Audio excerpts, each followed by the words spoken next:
welcome to another terrible episode of Tech Talk Tuesday. I thought I'd set the bar real low. That way you'll be like, oh my God, it was actually great. I'm joined always with Neil Tardy. Neil, how are you today? I'm pretty good. Let's shoot for mediocre because that's like a step above terrible. Like if you now you're saying we're shooting for great, and Yeah. I'm really worried now.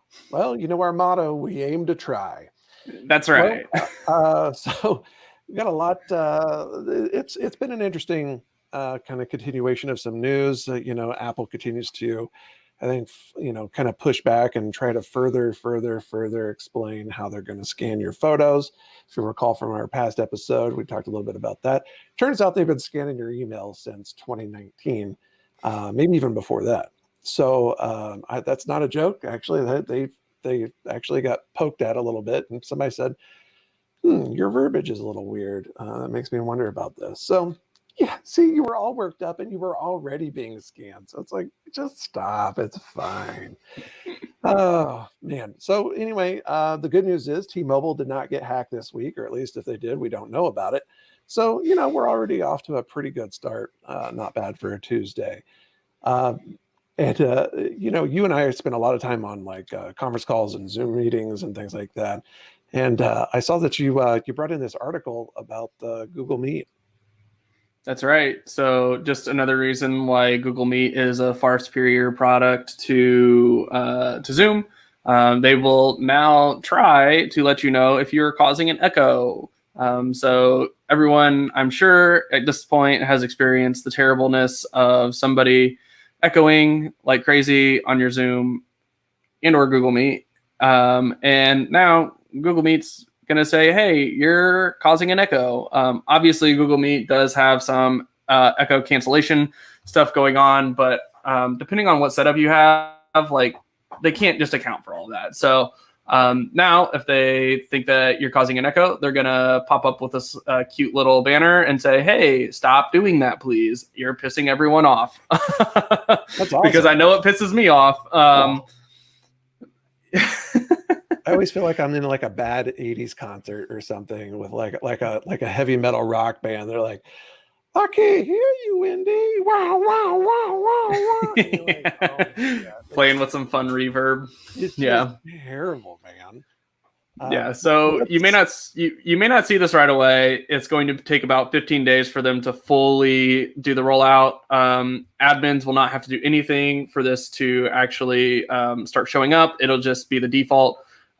So you should see this in less than 15 days at this point. So I wonder if do you know if it'll work with like people just calling in? I wonder if it'll just I don't know. I wonder if they can squelch that at the server level. That'd be kind of nice. Yeah, I'm not sure what they've got going on under the hood, but I do like this as a nice little step in the right direction. Obviously, this isn't going to be perfect. It's the first time that we're seeing this, but I am excited that we are making that step because it does piss me off to no end when you hear the echo. I'm 100% with you. So that's some good news.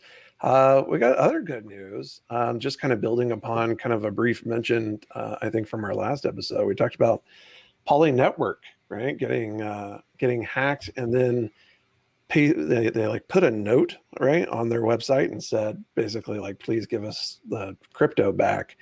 I was surprised, but it actually turns out this is like a kind of a happy ending a little bit, right?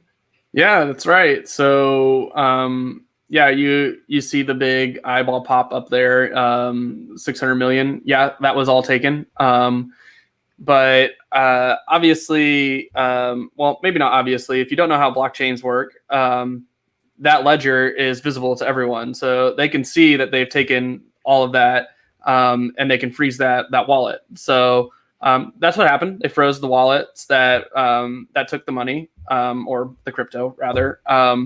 And so that was kind of where we left it off. And Matt and I were like, haha, yeah, there's no way this guy's going to give this stuff back. Turns out he did over the course of 2 weeks. So one, that's pretty incredible. Two, it kind of sounds like this was a bug bounty from what we're hearing from Poly Network. So currently they have another bug bounty up for another like 100K. This one was 500K, which is kind of insane. But the hacker is actually wanting to give all of the extra funds that people have been like donating to him and the bounty actually to everyone that had all of their stuff stolen. Because it kind of maybe sounds like it got a little bit of like out of hand. Like he may have found a bug and then like kept picking and picking and picking and maybe got a little too far. Maybe that's me reading between the lines a little bit there. But that's kind of what it feels like, because he said it's been a wild adventure, which to me means that like that it was not intentional what happened. So I mean, this is obviously a happy ending, but yeah, it's been very interesting following this because I think he started giving things back about 2 weeks ago, and so I was following like how much he had been giving back, and he got to like halfway about a week ago, and then now he's like basically fully done. There's still a little bit frozen, but not too much left. So it's pretty incredible story, honestly.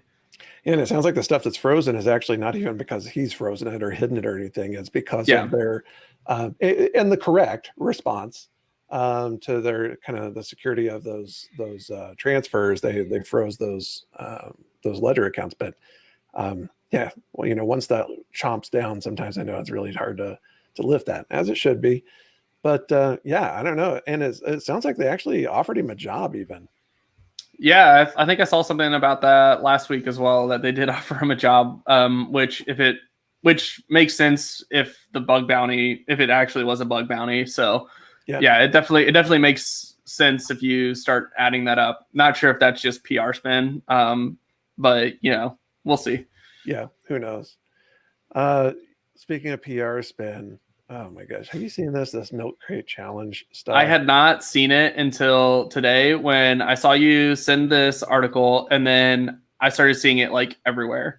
Yeah. And I was like, what the heck is this? Exactly. Well, I felt like I had to bring it up because if you haven't seen it, it was all over TikTok for a while, and then TikTok kind of started dampening the hashtag to find it. So they're still out there.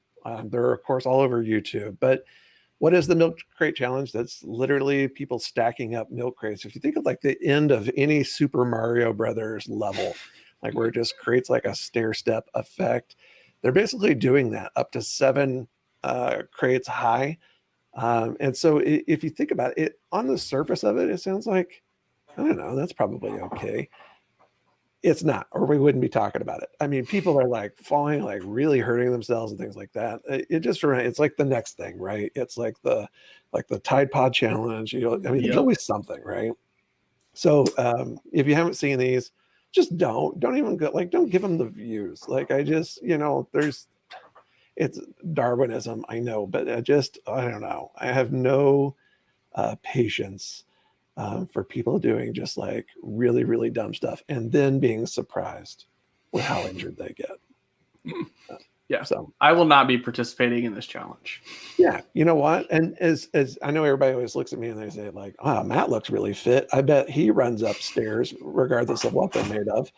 I know it's a surprise that I'm actually not going to do this either. So I just, in fact, out of like retaliation, I'm not running up any stairs. Like, I'm just like not going to do just stairs. I'm taking elevators for the rest of my life. Like, that'll fight the power is what I'm trying to say. Now where do escalators fall? Because that's a hybrid there. You know what? It's worth like, I feel like the brief step you have to take to get on it. But yeah, you know what? I'm willing to let it ride. Okay. All right. Thanks for asking though. I mean, asking the important questions, obviously. Well, yeah, we're hard hitting news over here, so your journalistic integrity is, requires you to do so. Right. Exactly. I'm glad you understand. Integrity. Oh my gosh. You know what? People, I know what you're thinking before I even flip this. Everybody, if you talk to me, you probably think like, man, that guy, he loves Tesla. Like, he's got a Model 3, but that's like all this guy ever talks about. Well, I tell you why. Here's this story that doesn't look so great for Tesla. So take that. I thought this was pretty huge, actually. So there's a new beta that came out, the 9.2 beta for full self-driving. If you're not familiar, That's like the holy grail, so to speak, right? That Tesla's been chasing. This will not only let you do autopilot, so-called autopilot, on highways and interstates like you can now, but this also does like inner city stuff, right? So it'll navigate things that it normally couldn't, such as turning, right?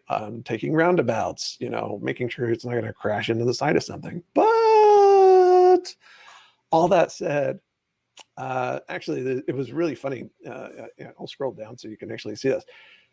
Elon Musk was actually commenting on somebody who was like, yo, you've got to go try the full self-driving beta, right? Like, he's basically like, it's not that great. So I thought that was really huge, actually. Anytime like Elon Musk is like, pump the brakes a little bit, like, actually, it turns out this latest version is not that great.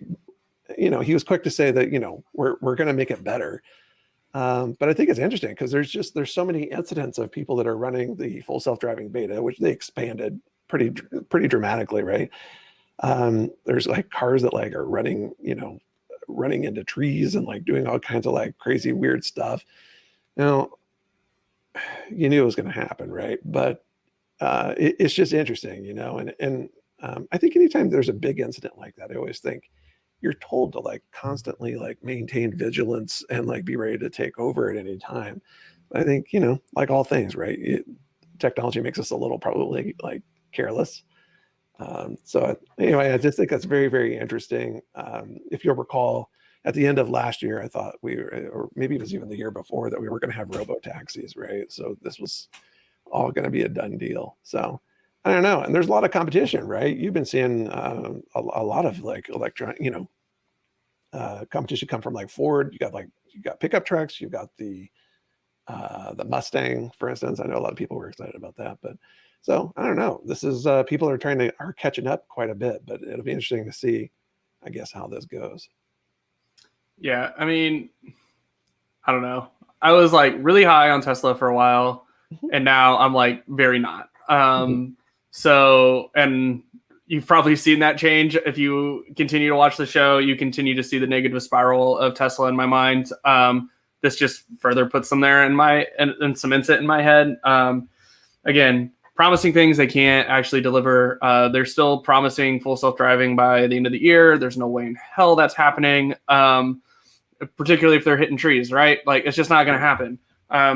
P.S. They're going to have to change their complete architecture when they go to 10 because they're removing radar.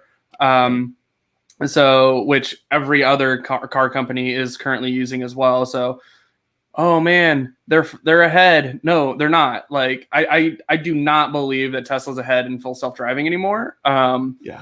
They may have the widest beta program going on right now, but as far as technology, I have a hard time believing that other people haven't caught up at this point. So yeah, I mean, to charge $10,000 to hit a tree, that's quite a bit of money. And I mean, this isn't the first like blunder that they've had with full self-driving either. Like, they said that they were going to release in 2016, I think they said that like they were going to have like access, like any car was going to have access to this, and then like, oh wait, no, you actually need a new computer for this that you're going to have to pay for. Sorry. Oh, and P.S. that's on top of what you're going to need to do to buy into the full self-driving program. What? I bought my car saying or knowing or thinking that like it was going to be able to do these things, right? So I mean, sure, maybe they get there, maybe they're the first ones to get there, but they've got an uphill battle in my mind. Yeah, I mean, Elon saying 9.3 beta is much improved, cool, whatever. Like, again, we've seen him promise things that aren't true. Like, he just came out and said 9.2 isn't that great. Like, okay, is he going to say the same thing when 9.3 comes out too? Like, oh, because we didn't take the steps. Like, so yeah, it's just kind of whatever to me. Like, if they deliver something, great. If they don't, I'm not going to be shocked because it's a classic oversell. And they continue to do it and continue to get away with it. Look at their stock price. Like, no, you're absolutely right. I will say, I mean, traditional car companies would never get away with that, I think, but it's a continuing saga with him. And that is definitely one of my frustrations. The other is I did pay, the $5,000, which is what it was then, to get full self-driving. I still haven't even seen any of it, right? So yeah, it's just stuff like that that is a little curious at best, maybe. Yeah. Yeah, I would definitely say I'm skeptical of everything with Tesla and really kind of anything that Elon's involved with at this point. So That's fair. But with that and with my pessimism, we will end the show. So thank you for joining us on this edition of Tech Talk Tuesday. If you want to read up on anything Matt and I talked about, you can find it in the description below. And while you're there, why don't you go ahead and give this episode a like and maybe give us a follow. That way you don't miss any future editions of Tech Talk Tuesday, and you help us out with the YouTube algorithm. That's a really hard word to say for some reason right now. That way we can spread the knowledge to everyone, and everyone can be more tech literate. We love that. That's what we're trying to do here. So please help us with that. But if you want to have a question answered live on air, you can hit Matt or I up on Twitter. Matt's Twitter handle is @TheMattRay, because again, he is so unique that there's only one of them. And let me tell you, that is more true than I like to admit. And mine is @NeilTardy, because that's about all I can remember because my brain is a sieve. So yeah, I hope I can remember my name. Yes, but hit us up on Twitter. We'd be happy to answer your questions either on Twitter or on the show if you would rather have us do that. We love doing that. We haven't had one in a while, so please hit us up. We go live every Tuesday at 7 p.m. Eastern. So if you want to join us live, that's when you can catch us going live. And with that, we'll see you next Tuesday.